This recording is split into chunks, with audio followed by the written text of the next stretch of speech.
This video contains flashing lights and colors. Let's read some comments. Loved the use of Weird Al songs. Yeah, I've been a fan of Weird Al since I was a kid, so I had to reference my favorite person in music. High quality video. Don't like the furry character, but still cool. Thanks for being constructive. I wanted to experiment a little when making the top 15 video. Winner, winner, turkey dinner. Yeah, I do wish I got on Yai. You are severely underrated. Your first video on the Six Flags Thomastown areas was what got me into your channel. Thank you! Neat that you added a Tomy lady in this. It reminds me of what happened to her life-size model from Magic Railroad. Glad you got the reference. I wanted to bring up the downfall of Restore to Magic. Enchanted Parks and EPR Properties has just acquired your hometown park, Michigan's Adventure. Huh. Guess I'm off to Muskegon!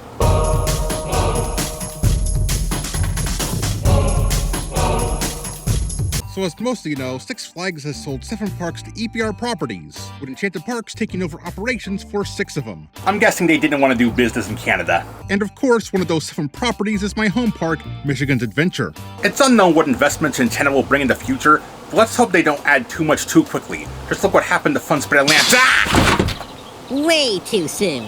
So far, it seems that Enchanted will keep the park's name as Michigan's Adventure, though both the original trademark and the first appearance of the website listed the name as Michigan Adventure.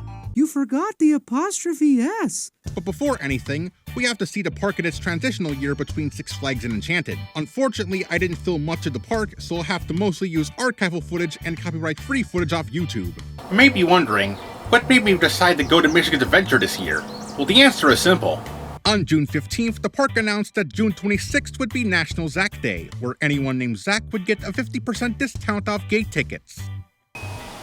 Wait. My name is Zach. And that's why I went. Obviously, they did this because of Zach Zoomer, named after former owner Roger Jordan's grandson. Now, there have been some people who want there to be a Tim Day for Shivering Timbers, the park's other CCI. The first 50 Zachs would receive a free pin, so of course we had to get there early, and we did.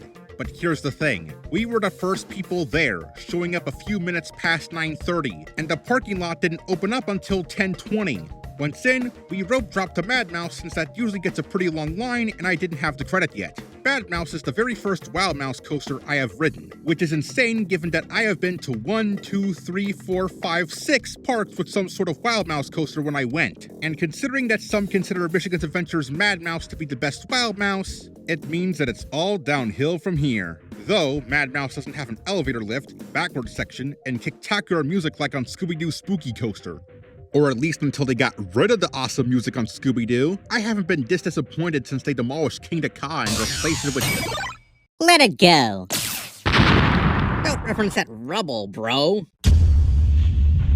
Then after Mad Mouse, I wanted to get the corkscrew credit, but the ride wasn't open yet, so we decided to see if I could fit in the Thunderhawk test seat, given that I've been down 50 to 60 pounds since last time, and unfortunately for me, I fit. So I had to ride it. I did it. I rode a Vekoma. This was my first Vekoma, after failing to fit on Dragonflyer, Big Bear Mountain, Siren's Curse, and Thunderhawk itself. In 2025 alone, my great-aunt rode more Vekomas than I did, and she only rode 1. So yeah, that was intense, but still a smooth ride, which is rare for a Vekoma SLC. I do wonder how things would be if they had new vest restraints. Seriously, why did Six Flags send Streamwars trains to Canada's Wonderland?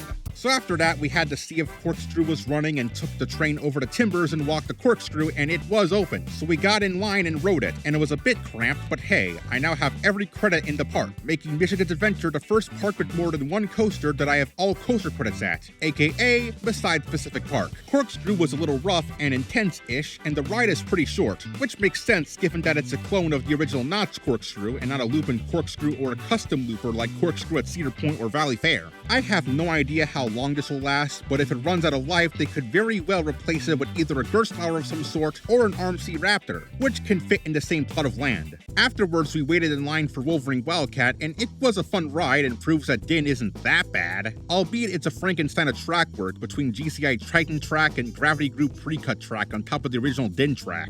I like the name Wolverine Wildcat, though I prefer if it were named after a different species of mustelid. Seriously, there's like 11 wolf coasters that exist but no otter coasters? Come on! While Wolverine Wildcat had a decently long line, Shivering Timbers was a station wait, and it's a fun ride too, but it's also rough, so they should probably put more retracking on it. They have added RMC 208 track on some sections, making it the closest thing to me riding an RMC coaster, despite me having been to King's Dominion, Dollywood, and Cedar Point when their RMC coasters were open. I have been to Discovery Kingdom and Magic Mountain, but their RMCs weren't open yet. One thing worth noting about Shivering Timbers is that it's the only coaster in the park that is not derivative of any other coaster. The steel coasters are all clones, Zack Zoomer is derivative of Woodstock Express at Kings Island, and Wolverine Wildcat is derivative of Phoenix at Knoebels. Not to mention, most of the steel coasters are literally just the name of the coaster model. You got Corkscrew, Mad Mouse, and Big Dipper. They may as well have given Thunderhawk the name SLC. After riding Shivering Timbers, my dad was worn out from riding coasters, and then we waited until it was Zack time and participated in a group photo, and then rode Zack Zoomer. And after getting all our photos, we left the park with 3 new coaster credits, making the total 18. I decided not to ride Woodstock Express as it's a kid's ride, and besides, I already had the credit. Here's my new coaster ranking as of June 2026. I'll go into detail later. Because we left the park early, we did not stick around for any of the park's new live entertainment such as the new Jetpack show. But I did get some park merch. I got this t-shirt with the Shivering Timbers logo on it, and I liked it. It's a size that fits me, which I could find in 2023, but not 2024. And here's a drink tumbler that contains ride logos, not unlike this bottle I got at Cedar Point in 2025. And apparently Michigan's Adventure still has paper maps, something that Cedar Point doesn't offer anymore. And to add extra filler to make this video longer, here's my collection of Michigan's Adventure brochures from 2018, 2019, and 2024. All of them came from the Michigan Welcome Center, which seems to be the only place I've been able to find them. And here's my Shivering Timbers coaster dynamics, a large bottle, a smaller bottle, a Michigan's Adventure coloring book, a book about Michigan that has an illustration of Corkscrew, a meme I made about Michigan's Adventure, another meme I made, some of my Michigan's Adventure footage on VHS, and here's my first Michigan's Adventure video playing on a Wii U! And here's my Franklin DVDs and tapes, my Franklin books, The Office UK on DVD, The Office US on Blu-ray, How I Met Your Mother on DVD, Friends on Blu-ray, a VHS of Balto, a DVD of Balto, a Blu-ray of Balto, a Maverick Coaster Dynamics, Team America on DVD, Blu-ray, Red vs. Blue on DVD, a Blue Blues Clues VHS, a Blue Blue Corn Moon VHS, Turning Red on Blu-ray, me in a Bluey shirt, most of my Star Wars VHS tapes, Miss Saigon's London cast recording, the second season of Dawson's Creek on DVD, the Lord of the Rings trilogy on DVD, The Little Mermaid 2 on VHS, The Little Mermaid 2 on DVD, another DVD of The Little Mermaid 2, a film I referenced in my first Michigan's Adventure video. Wait, what? I completely forgot I was talking about Michigan's Adventure. So in conclusion, Michigan's Adventure is a decent park full of great rides and scenery, and I hope Enchanted Parks keeps it that way, maybe even with something new. We'll just have to wait and see what they do. Let's read one more comment. I like my timbers more mystic. Well, I gotta see what that's about.